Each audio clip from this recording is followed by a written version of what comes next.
তুমি কোন শহরের মাইয়া গো লাগে উড়াদুরা। আচ্ছা মন, তুই কি আমাদের এই বলদ ভাইটা সম্পর্কে কিছু জানিস? দেখো আপু, আমার মাথা গরম করো না, ওটা দেখলেই আমার গাটা জ্বলে যাবে, আমার সজনী সজনী তোমার দেখিয়া আমার সহ্যই হয় না। তুই কথা বল, বাবা শুনলে দুইটাকেই কেলাবে। তো বাপরে ভয় পাই, মেজাজটাই খারাপ করে দিচ্ছে। তুই চুপ থাক। এখন কথা হচ্ছে একে কিভাবে সোহাগ চাঁদ বদনী ঘুঙুর পায়ে দিয়া নাচ। বাড়ি থেকে বের করা যায়, এটা হচ্ছে আমাদের মিশন। আমি বেরোয় যাবো, কিছু একটা তো করতেই হবে। কি বলিস না বলিস। আব্বা বসো আব্বা। পুরা দেখো তোমার জন্য পাগল। বাহ, ভালো লাগলো তোদের দুই বোনকে একসাথে দেখলাম, বেশ প্রশ্নজলে গল্প করছিস। তা কি আলোচনার বিষয়বস্তু রে?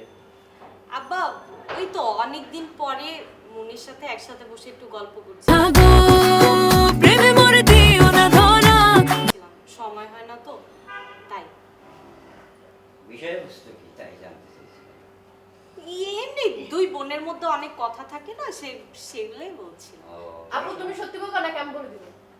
তুই চুপ থাক। তুমি কোন শহরের মাইয়া গো লাগে উড়াদুরা। কি রে, কি সত্যি? হ্যাঁ, আব্বা ওর কথায় কান দিও না তো, কি বলে না বলে।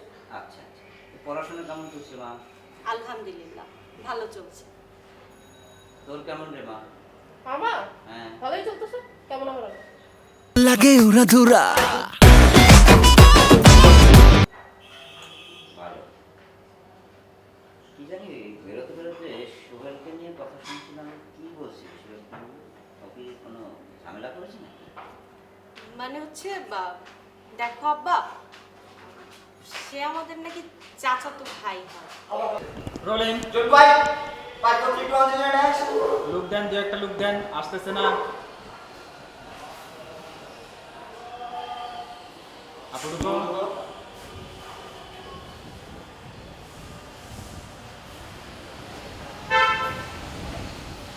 টাকা দাও।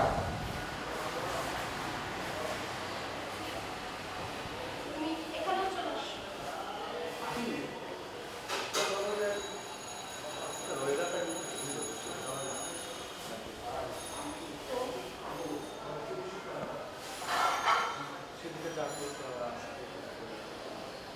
তোমার কি লজ্জা করে না এসব বলতে? লজ্জা কেন করবে? আমি ছেলে মানুষ, তুমি মেয়ে মানুষ, তো তোমাকে দেখতে তো তুমি আমার বয়ফ্রেন্ড ছিল, আমাদের একটা রিলেশনশিপ, সেই সম্পর্ক যেহেতু ভেঙে গেছে, তাহলে কেন তুমি আমাকে এটার বারবার প্রতি সম্পর্কটা ভেঙে গেছে থেকে তো তোমাকে আবার চাচ্ছি। আর সবথেকে বড় কথা যে আমি কথা বলতে মাইনে কাটি